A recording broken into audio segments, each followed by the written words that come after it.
Tanghalian na! Yay! Kalahating araw na ang tapos. So, break time na ni Inday ngayon. Pulang-pula pa rin ang labi. O, di ba? Hindi naman halatang gutom na gutom ako. Sa Lunes. O, tapos mayroon pa siyang salad-salad. O, di ba? Tsaka ang aking dessert. Pwede ilagay yung corn. Yummy. Huy! Nabiguyan!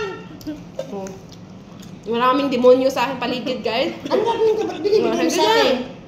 Masaya sila. Masaya sila sa ginagawa nila. Tangin na. Kala mo, eto rin ang food ko. Yan. Saya, mi. So yan ang sarap ng food ko. Food dinners. Kain. Corn. Diba? May kasamang paanong manok. Pampanggap lang.